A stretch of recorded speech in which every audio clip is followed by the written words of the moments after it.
Hello folks, Scott with Dallas Paint Correction. Been saying that for a long time. What does that mean, Scott with Dallas Paint Correction? Does Scott own Dallas Paint Correction and Auto Detailing? Yeah, unfortunately. Does Scott own the Dallas Paint Correction and Auto Detailing channel on YouTube? Yes, unfortunately. In fact, YouTube has been really an interesting journey. I haven't been on it for 4 years, and it's been a lot of fun being back. But I'll tell you what, my channel has been lots of fun along the way. My best year on YouTube was about $250,000 made. And my best month ever on YouTube, just from revenue, was about $36,000. There's a lot of money that can be made just making silly videos, whether or not you have a product line at all. You don't have to have a product line. You can make this a living for yourself if you can do it. If you've got enough audience, it's wonderful. It's beautiful. But if you ask me, hey Scott, do you own these things? Yes. Scott, you got your own product line, DPC Detailing. Do you own it? Yes, unfortunately, I own all of it. And I've had to invest my own money. I'm sure some of you pro detailers, you know what that's like, to invest your own money and have sleepless nights. And am I going to be able to pay the bills at the end of the month? What about the loan I took out for my business? Am I going to make it? You know these things that happen when you create a business, and I honor all of that. I know what it's like to have sleepless nights. The auto detailing industry, I've been talking about private labeling. I've been making videos about products with mothers or products with superior products. And I've kind of made a little bit of a stand here of saying I'd like to talk about companies that actually make their own stuff. I want to honor the source because, private labeling has really become very big in this industry. And I kind of feel like I want to honor those who create their own products. I want to talk about the House of Regs. And before we even get there, folks, this is my channel. I own it.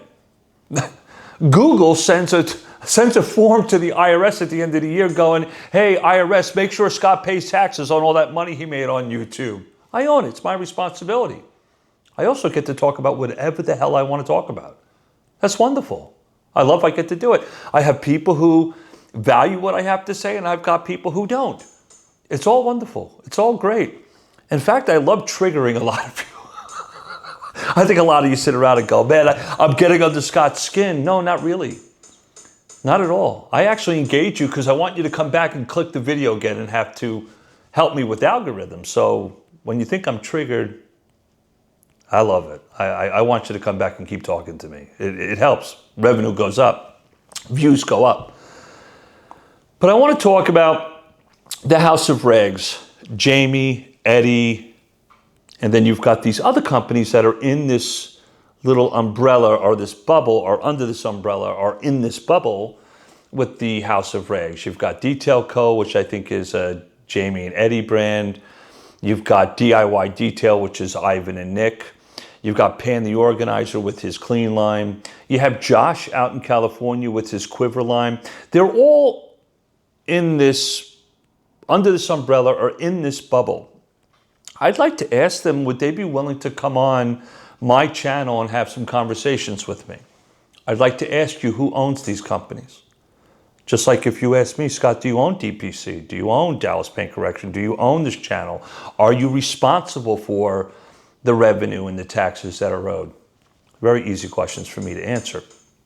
I'd like to answer this because when we talk about detailing communities, we talk about, let's say here, this is G-Technic. This is G-Technic brand, right? This is their Crystal Serum Light. Let's say you're a G-Technic company, right? Or you're a loyal follower, or you really like G-Technic brand. What happens when you become loyal to a brand, you kind of go on this ride with this company. You get to see all their new formulations as they continue. When the company begins to evolve and grow and expand and they create new product lines, you get to go on that ride with them, right? That's the part of enjoying and being loyal to a brand. Sometimes they've got winners. Sometimes you're a little disappointed. You're like, why did G-Technic do that? But it's fine. That's all part of the experience. But you're dealing with a company who has full control of their product line. Whether it's good or bad, whether their evolution is really nice, or it kind of makes a weird left turn, but you stay with them. You stay with that brand because you love them, you support them, you've had great success. That's the beauty of buying direct from people who make their own products or own their own brands. I am very curious to know, again, this is my channel, I can talk whatever I want. You can get all upset with me, but these are legitimate questions, and I'm asking Ivan, Nick, Jamie, Eddie, Josh to come on my channel, and I'd like to ask you some of these questions. Do you own your own brand? Do you invest your own money in these brands? Are you 100% responsible for your brand? Can any of you decide, I don't want my product line on the House of Rag website. I'd like to take my product line and go do something else with it. I'd like to distribute it myself. Do Nick and Ivan, let's say they had a falling out with one another. Could Nick look at Ivan and say, hey, I'm going to take what's mine and go do something with it? Or maybe you can't. I don't know. I don't think these are difficult questions. I think these are interesting questions. These are questions you probably would want to talk about, right? It's your company, it's your business. Why would you not want to talk about how your company started? Do you really own it? Is there somebody else that owns you? Is there somebody else that owns all the brands? And if that's the case, who is this person? Who is this entity?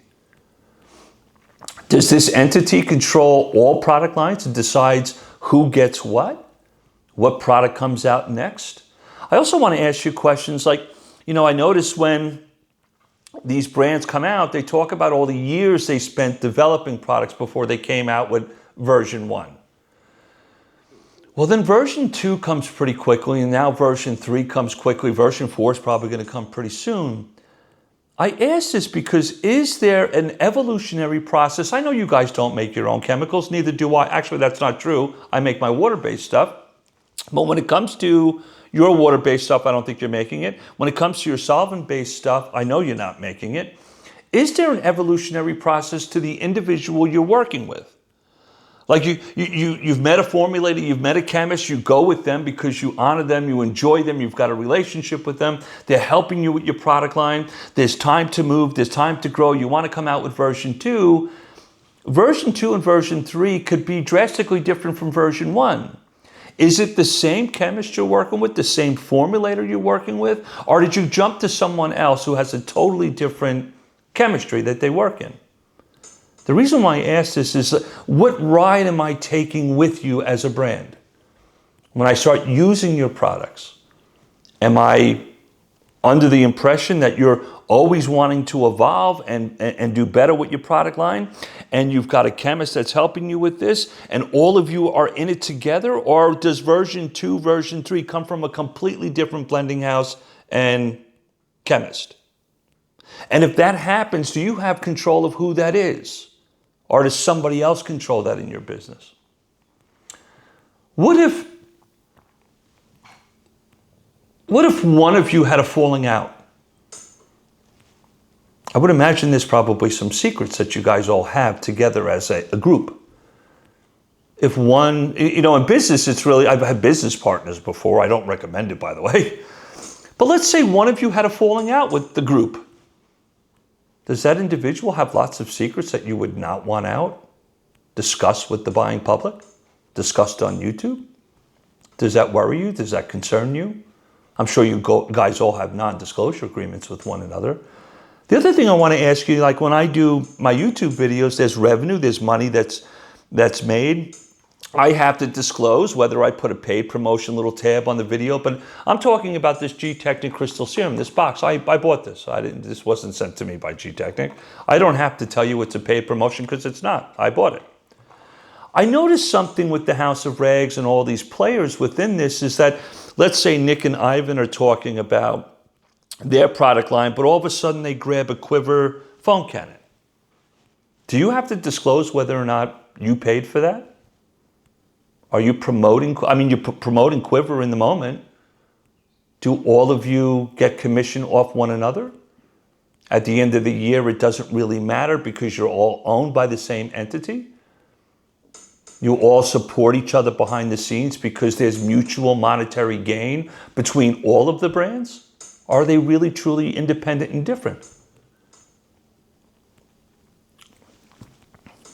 I ask you, Nick, Ivan, Jamie, Eddie, Josh, would you like to come on my channel and have a very heart-to-heart, honest conversation about your businesses? I would imagine you would.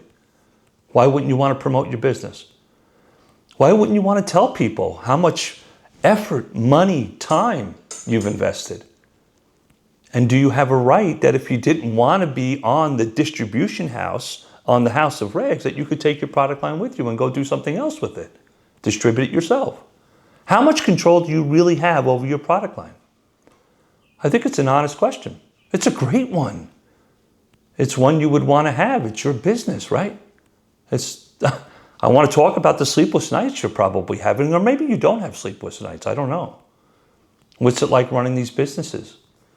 Jamie and Eddie, I've watched you over the years. Well, more Jamie. Jamie was working down in Louisiana out of his garage. I like this kid. I like Eddie too. Eddie's fun. Eddie's fun to watch. He's a great character. Into rinseless washing. He's kind of made himself the rinseless washing king. Did the two of you just come up with millions of dollars to create the House of Rags? And then buy all these other products from Miles Deep and whatever other product line, Labo, Cosmetical, all that stuff. You got to buy that stuff. You're a reseller. You're a distributor for them. Not only did you create your own product line, I'm assuming there's tons of money in that. I know what it cost. And then you've got all these products that you've got to get from overseas and bring over here. You got to pay for that stuff so you can then sell it. And you've got margins to be able to be a distributor for them.